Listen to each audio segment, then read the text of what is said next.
Oh, come on, not again. Wait, you're not Gary.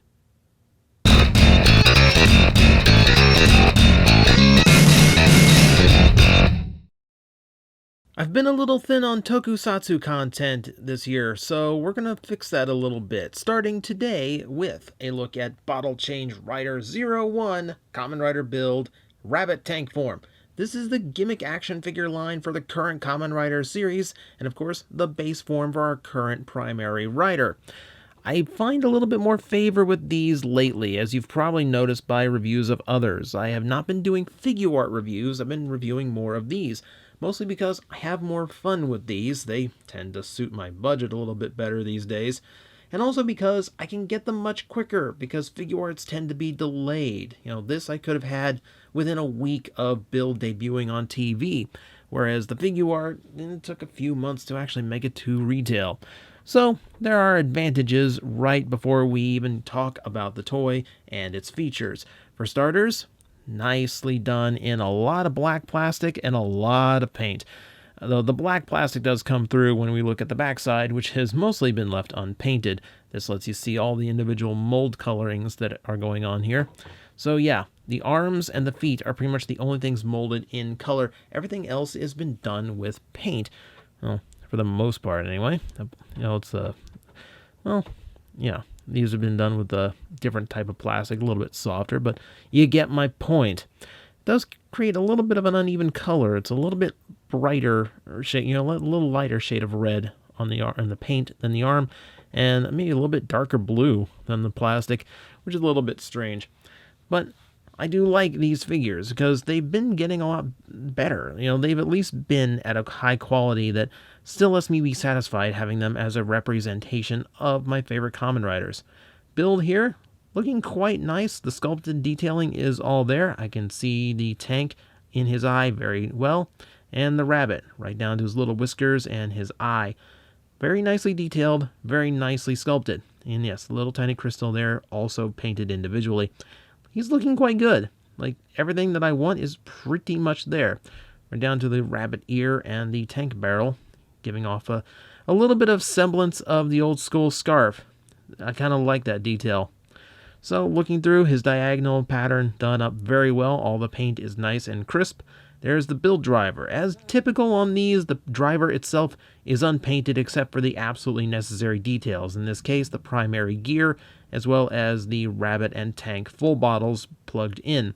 I would have liked to have seen the handle painted, but this will see a little bit of wear because everyone will be trying to get his hand on it. So I can kind of see why it was left unpainted. Going down to the feet, toward the feet rather. Again, the paint holds up, looking quite nice and metallic. The spring on the left leg, looking quite good. This is where I really like having a figure in hand sometimes because, just looking at the show, the spring I notice. What I don't notice is his left foot having a rabbit molding to it, and his right foot having a tank tread. Little details like that you really have to own a physical representation to really notice. So yeah, all around, sculpting and paint, very nice. Though, yes, he is cheaped out on the back. Though, as a figure for play and display, he really doesn't have that much of a issue with such things. So, beyond that, we're going to go into the articulation rundown because we're going to save the feature for last because that's what the whole point of these is. And we're going to have to talk about the major flaw to this toy first. Now, because of the way this toy works, the way his gimmick is, he has no articulation in the torso. His head does not rotate at all. His body does not rotate at the waist at all. It's just impossible the way that it is designed, so bear that in mind. That said, he does have full range here at the shoulder, full universal movement, full rotation, etc. The bicep has 360 degrees of rotation. The elbow has a 90-degree bend, full 360-degree wrist, and then his hand opens at the fingertips with his two fingers being molded together. So you have a bit of a grip possible once we show off an accessory, I guess. We have leg articulation, which works pretty well. It is universal hip joint works, so that's nice. It does create an unfortunate gap there, but it's not too bad, especially the black plastic that hides it. I'm more annoyed that this piece tends to get in the way of some of that articulation on the left side. Not too bad, it's soft plastic, but I wish I could rotate out of the way so I didn't have to bend parts just to get my leg up. Thigh rotation works 360 degrees again, 90 degree at the knee, and then a full ankle ball joint for twisting and for tilting. That way he's nice and steady in the poses he can get into. I will admit, this is one area where I wouldn't mind owning the figure art of Kamen Rider Build. I like him enough, I wouldn't mind having a higher end version of him. Just because Kamen Riders, I expect a high level of articulation, and you really don't realize how much you miss it until you have a figure that can't do that exact pose you want. I really rely on at least a neck swivel in order to get some really cool and dynamic poses going. But that's not the point of this figure. The point of the figure is, well, twofold. Number one, he actually comes with his drill crusher in drill mode. It's nicely sculpted, even though it's just flat black plastic. But guess what? The figure art doesn't come with it at all. So he's already got a leg up on the more expensive and more highly produced figure. It is hollow in the back because, well, this thing would be way, way too heavy if it wasn't. So I will give him credit for that. So he does have that bit of accessory play going to him, which the figure art right out of the box actually lacks. Good on you, Build. So let's get to the main point of this thing. So just like in the show, he can actually separate, and we'll do that with this button. It's a little bit tricky because you have to push this button in to eject one half of him. I find I have the most luck when I grab onto the right side of his pelvis and then press the button in order to get the two parts to separate like so, giving you a blue half and a red half in very asymmetrical forms.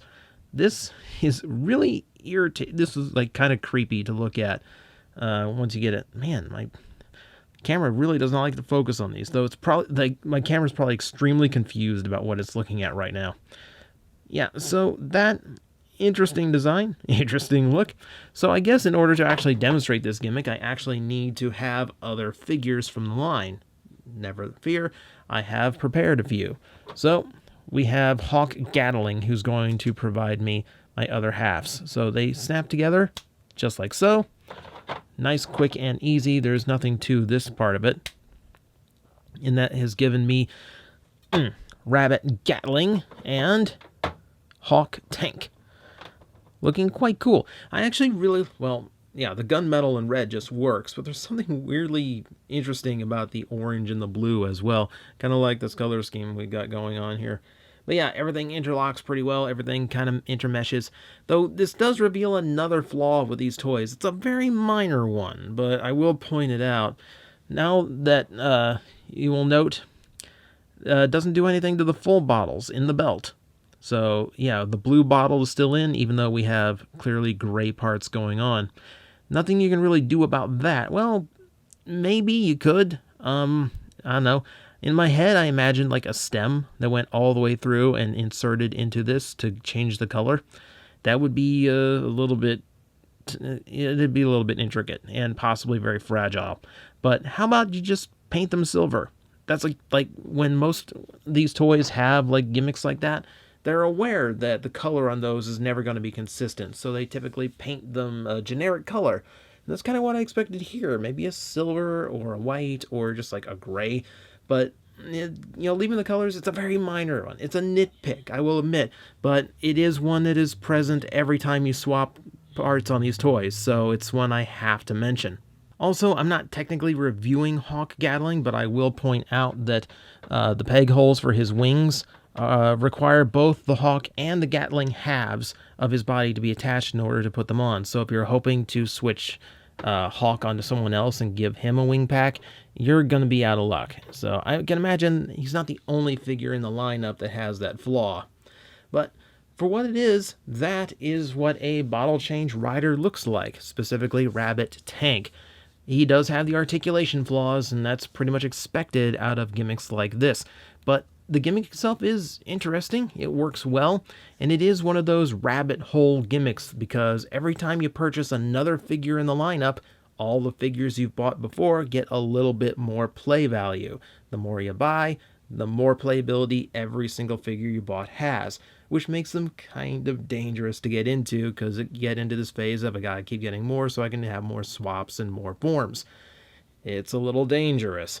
But you know what? If you're into it, and if you really like Kamen Rider Build, and I do really like Kamen Rider Build, I could think of worse things to do with your money. But that's up to you.